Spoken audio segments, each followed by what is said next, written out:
విజ్ఞాపన, ప్రవచనాత్మకంగా లేకపోతే విజ్ఞాపన ప్రార్థన చేయటము.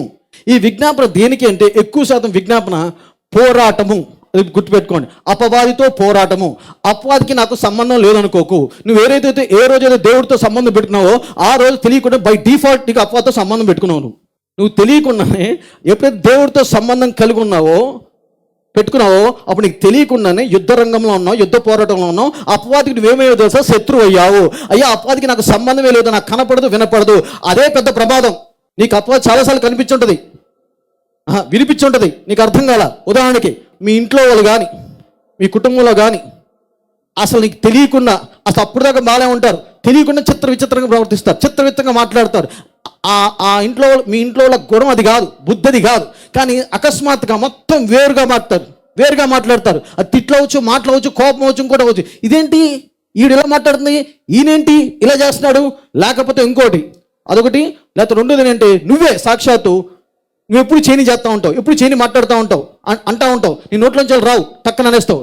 కోపం రాదు, టక్కన కోపం వచ్చేసింది, నువ్వే విచిత్రంగా బిహేవ్ చేస్తావు. ఉన్నారా? ఫస్ట్ ఇది మీ ఇంట్లో తెలియకుండా అసలు ఏంటంటే విచిత్రంగా కనపడింది అపవాది నీకు.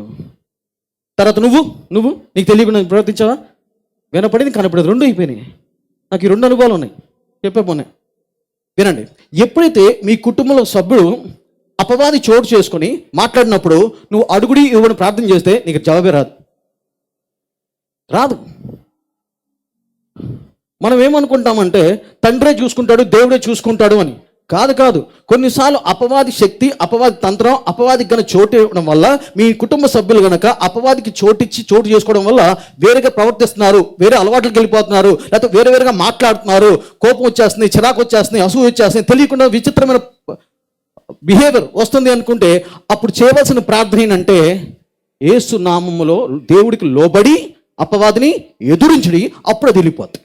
అప్పుడు దాకా నువ్వు తండ్రి కాపాడకున్నా సరే రాదు, ప్రార్థనకి జవాబు రాదు. అందుకు మీరు నేర్చుకోవాలి.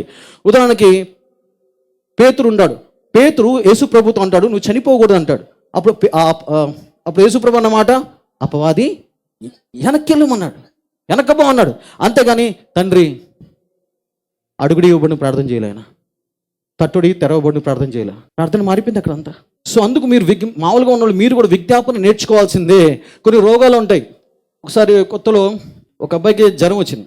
సరే జ్వరం వస్తే టాబ్లెట్ వేసుకుంటున్నాడు, తగ్గట్లా. ప్రార్థన చేశాం, తగ్గల. 2 రోజులు ప్రార్థన చేశాం, తగ్గల. తర్వాత దేవుడిచ్చిన ఆలోచన తర్వాత మేము అర్థం చేసుకుని ఒకసారి ప్రార్థన, యేసు నామములో అపవిత్రాత్మ, ఏదైతే అపవిత్రాత్మ జ్వరాన్ని తెచ్చావో పో, వదిలి వెళ్ళిపోవడంగానే 5 నిమిషాలు తగ్గిపోయింది. కొన్ని రోగాలు ఉంటాయి తెలుసా మీకు, కొన్ని రోగాలు ఏ స్కానింగ్ మిషన్ కనబడవు, ఏ డాక్టర్కి అర్థం కాదు. అక్కడ చోటు చేసుకుంది ఎవరు? అపవిత్రాత్మ. నువ్వు ఇప్పుడు నీకు తెలియక, నేర్చుకోక, నీకు అర్థం కాక నువ్వు వేడుకున్నావు, తండ్రి బాగు చేయయ్యా, జ్వరం తగ్గించయ్యా, ధరం తగ్గించయ్యా. తగ్గిద్ది అంటే నువ్వు నేర్చుకోవాలి లేదా? విజ్ఞాపన గురించి, అపవాది గురించి తెలుసుకోవాలి లేదా? అపవాది యొక్క తంత్రములు ఎదిరించాలా లేదా? అలా నువ్వు మారాలా లేదా? బాగుపడాలా లేదా? బైబిల్ చదవాలా లేదా? విజ్ఞాపన ప్రార్థన నేర్చుకోవాలా లేదా? నీ కుటుంబం కోసమే, నా కోసం కాదు, నీ ఫ్యామిలీ కోసమే. నువ్వు కంచిగా కవచంగా ఉండాలి.